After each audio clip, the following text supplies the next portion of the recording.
বিদ্যুৎ ওঠানামা করছে, আপনার ফ্রিজ, টিভি বা কম্পিউটার হঠাৎ বন্ধ হয়ে যাচ্ছে, এখনই সাবধান হন।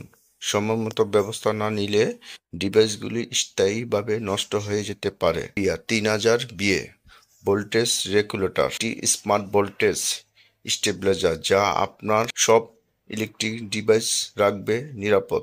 এমকে টেকনোলজি নিয়ে এসেছে এই powerful solution. 3000 VA high capacity input output dual voltage meter, over voltage ও শর্ট সার্কিট সুরক্ষা, built in auto regulator system, solar system, সব জায়গায় কার্যকর। যেখানে প্রতি মিনিটে ভোল্টেজ ওঠানামা হচ্ছে, সেখানে এই স্টেবিলাইজার হতে পারে আপনার সেরা। ভরসা রাখুন সাকো এর উপর আর নির্ভর করুন এমকে টেকনোলজির উপর। আজই অর্ডার করুন, কারণ সুরক্ষা নিয়ে কখনো দেরি করা ঠিক নয়। অথবা আমাদের ফেসবুক পেজে ইনবক্স করুন।